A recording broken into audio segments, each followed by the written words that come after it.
Olá, meu amigo, minha amiga, muito obrigado por vocês estarem aqui no Portal do José. Você que está chegando e se inscrevendo agora, seja muito bem-vindo, seja muito bem-vinda, porque hoje é dia da gente fazer uma avaliação mais serena do que aconteceu nesse processo político eleitoral aqui no nosso país. Eu quero chamar a atenção de vocês para pontos que ninguém está abordando e que eu acho fundamentais no debate para a gente poder entender o que está acontecendo e o que pode acontecer no nosso país. Se você chegou agora, não esqueça de dar o joinha, e vocês que já estão aqui também, vocês compartilhem os nossos vídeos se gostarem e mande seus comentários para cá, porque são sempre lidos e são sempre considerados. Gente, eu passei várias horas analisando a opinião de várias pessoas importantes no meio da imprensa, dos meios de comunicação, os grupos políticos, tanto à esquerda quanto à direita, e a gente vai depreendendo, a gente vai depurando algumas coisas. Mas eu quero começar o nosso papo de hoje basicamente com uma piada pronta, né? Uma situação trágica e que para nós ela vira uma tragicomédia, né? É o fato da Agência Europeia de Saúde ter apontado um estudo muito sério, um estudo muito pesado, né? Onde aponta que a cloroquina está associada a casos de distúrbios psiquiátricos. Essa matéria está veiculada em vários organismos de imprensa, mundo afora, né? Mas aqui para o nosso país ela tem uma importância maior. Porque algumas das pessoas que fizeram uso muito exagerado de cloroquina, elas tiveram impulsos suicidas, além de desequilíbrios psiquiátricos muito graves, e foram associadas pelo menos 6 mortes por suicídio ao uso muito grande da cloroquina. Isso pode explicar, por exemplo, alguns comportamentos, né? Pode ser forçação de barra, mas quando a gente olha assim, o comportamento do presidente da República, a entrevista dele de ontem, que ele deu quando ia votar, ele mostrava que estava assim, bastante destemperado, falando coisas, né? O presidente falar coisa que não bate com coisa já é meio tradicional. O problema é quando ele tem uma virulência no trato dessas questões. Ele devia estar muito irritado também, porque ele já estava antevendo o que ia acontecer no resultado eleitoral e qual seria o tamanho que o bolsonarismo sairia dessas eleições. Talvez ele devesse, né, estar muito preocupado ali em retornar pelo caminho que ele veio e se transformar de novo no nanico político que ele foi a vida toda. E a gente vai explicar um pouquinho aqui. Eu não estou querendo agredir, estou fazendo análise aqui dentro dos fatos concretos que a gente vai ver. Tá bom, gente? Então, dentre as declarações que beiram aí o campo da psiquiatria, ele disse que ele tem fontes, ele não revelou a fonte, disse que não a revelaria porque a imprensa não desdobraria essa informação. Como é que a imprensa não faria isso? O presidente tem uma informação exclusiva, bombástica, de que as fontes alertaram que houve fraude nas eleições dos Estados Unidos.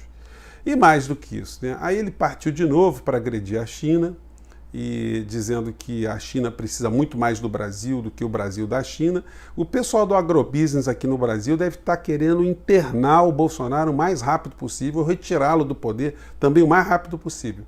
Porque se a China fizer um movimento pequeno, por pequeno que seja, e diminuir, por exemplo, as importações para eles, né, do agronegócio brasileiro, isso vai causar um prejuízo para o nosso país incomensurável. E mais, né? O chinês ele não raciocina a curto prazo. Eles sabem que no máximo daqui a 23 meses, dentro da legalidade, o Bolsonaro vai sair do poder porque teremos novas eleições. Existe a grande possibilidade dele, inclusive, nem ir para o segundo turno, né? Isso diante de algumas condicionantes que a gente possa vir a ter aqui no nosso país. E eles sabem também que Bolsonaro pode, inclusive, não terminar esse mandato. Então, eles não vão fazer nenhum tipo de agressão ou de retaliação, porque eles pensam em longo prazo. Mas o pessoal do agronegócio aqui no Brasil está desesperado, muita gente preocupada, investidores por todos os cantos. Isso demonstra a capacidade que o presidente tem de se pautar em cima de fantasias de teorias conspiratórias. E o que essa eleição fez com o Bolsonaro e com o bolsonarismo? Está colocando essa turma toda como sujeitos políticos descartáveis. Porque ninguém se elegeu no Brasil com um discurso típico bolsonarista.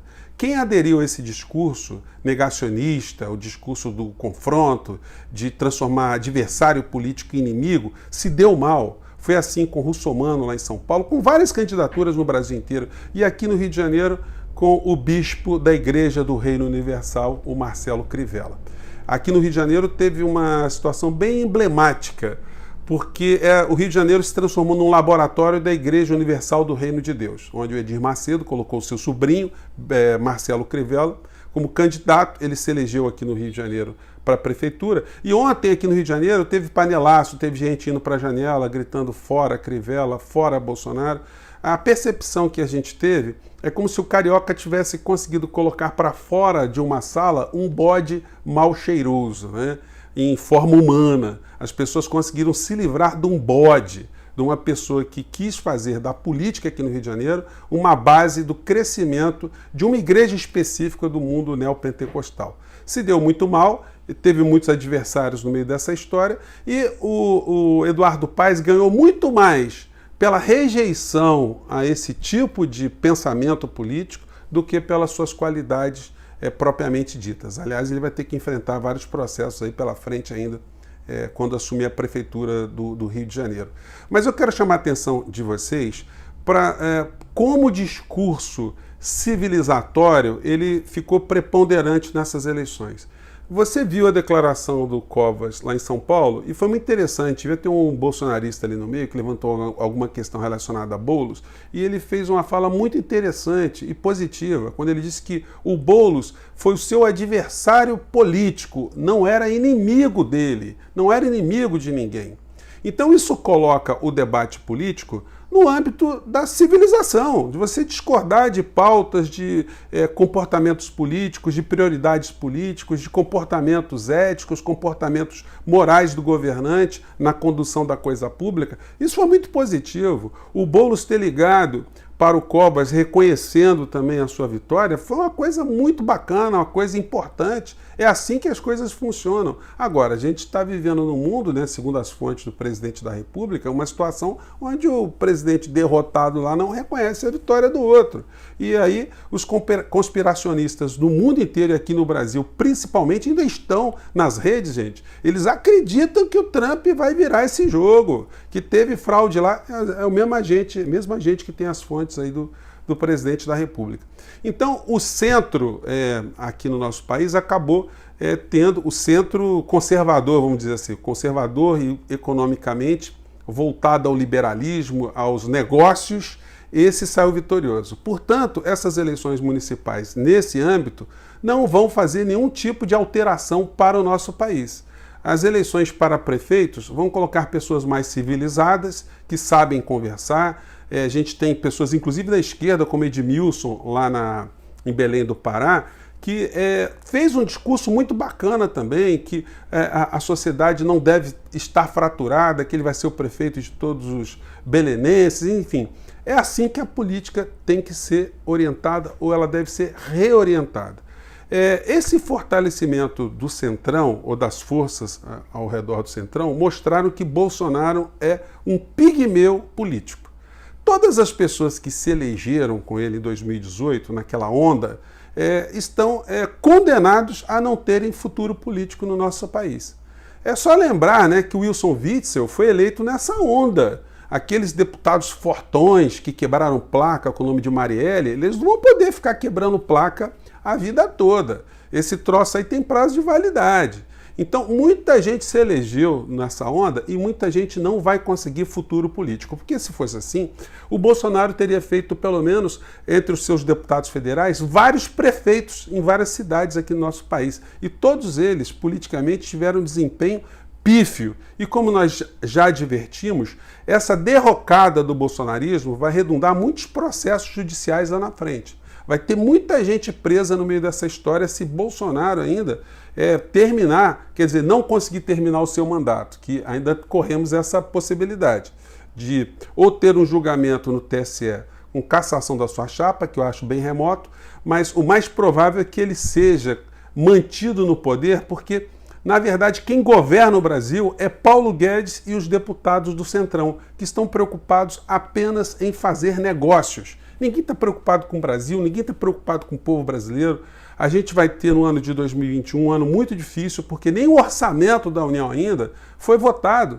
E nós não sabemos se o Brasil vai fazer investimento em alguma área, coisa que nós já temos certeza que não vai fazer investimento nenhum. Então não vai ter geração de empregos dependendo de algum programa do governo federal. O que está se apostando no discurso mentiroso de Paulo Guedes é que os investimentos estrangeiros, investimentos privados, vão fazer surgir empregos no nosso país. Então nós não teremos massa salarial aumentando no nosso país e o consumo também não aumentará no nosso país. Estamos vivendo situações muito tópicas, porque o brasileiro não está viajando há quase um ano para fora do Brasil.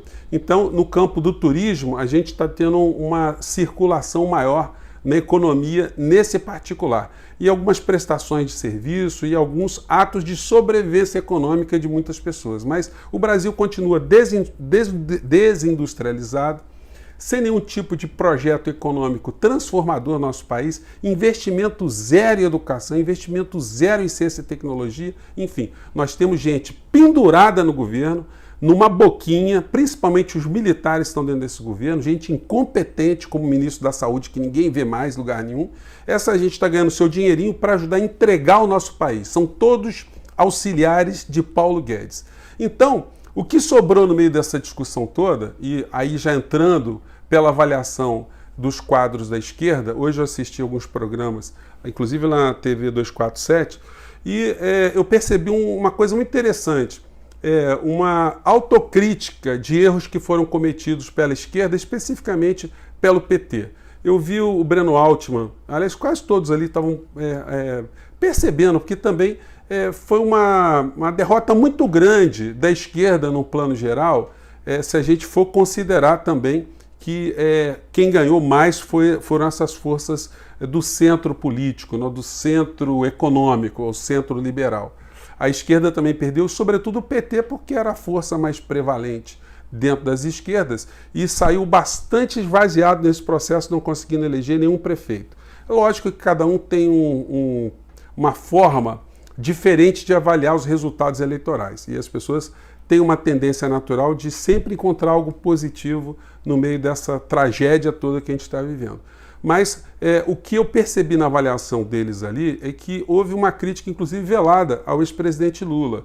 Porque, segundo o Breno Altman, o PT fez um Congresso Nacional em 2019 e apontou na direção de que alianças deveriam ser feitas pelo PT nas cidades onde não tivesse muita perspectiva eleitoral, ou não fosse uma força eleitoral muito importante. E em 2020 eles mudaram essa orientação, passaram a apoiar ou incentivar candidaturas não viáveis, como foi, por exemplo, a de Gilmar Tato lá em São Paulo, que passou, enfim, uma situação de esvaziamento absoluto, para dizer o mínimo, né? Então, se levantou ali a hipótese de fazer um grande congresso também extraordinário do PT, para inclusive questionar se a Gleisi Hoffmann tem condição de ser ainda presidente ou presidenta do PT. Eu achei positivo se fazer esse tipo de avaliação, se analisar a realidade como uma realidade que necessita de aproximação das forças de esquerda, que o debate político ele deve voltar à tona, que todos nós temos que nos desprender das nossas convicções pessoais, de alguns dogmas políticos, que a gente tem que pensar no Brasil, pensar na realidade dantesca que será se a gente manter o bolsonarismo vivo, porque esse pessoal vive em oposição a uma crença que os petistas, os petralhas, os comunistas, os esquerdistas, enfim, os comunistas, todos os istas que eles imaginam, né, podem chegar ao poder, e se eles chegarem ao poder, haverá um grande prejuízo para o Brasil e para o mundo. Então eles se nutrem desse tipo de antagonismo. Então é necessário que as forças de esquerda coloquem o debate no campo civilizatório novamente, para que essa gente extremista não consiga transformar o Brasil como o Bolsonaro transforma no cotidiano, entre nós e eles. Eles não são os nossos adversários, eles são os nossos inimigos. E nós temos que, como ele diz sempre, né, de colocar os inimigos na ponta da praia, ou seja, à beira da morte. É isso que ele pensa. Bom, Felizmente, só para finalizar aqui a nossa avaliação, o Bolsonaro ele está sendo descartado e ele está sendo percebido como uma figura descartável. Ele sai dessas eleições sem ter elegido nenhum prefeito, sem ter eleito, né, nenhum prefeito, nenhum quadro importante, sem ter organizado nenhum partido político, sem ter criado nenhuma base eleitoral orgânica, e ele sai agora como um aventureiro para 2022. Baseado no quê? Ele acha que essa turma do Centrão vai ficar de braço cruzado e vai despejar apoio nessa criatura? A tendência, como eu disse a vocês, é ele ser conduzido ao caminho, pelo mesmo caminho que ele veio, para ele voltar do lugar de onde ele nunca deveria ter saído. É só a gente acompanhar a história do nosso país nos próximos meses e no próximo ano. Teremos muitas dificuldades econômicas, não tem como essa fraude chamada bolsonarismo conseguir se ampliar no nosso país, porque mesmo os eleitores conservadores já estão de saco cheio dessas maluquices, e agora estamos vendo que isso pode ter um fundo químico, né? A cloroquina pode estar afetando aí algumas mentes e mexendo com alguns corações. Gente, mande seus comentários para cá, a gente tem muitas coisas a discutir, nosso portal serve para isso, é uma ferramenta para ampliar reflexões. Muito obrigado por vocês estarem aqui e até o nosso próximo encontro. Tchau!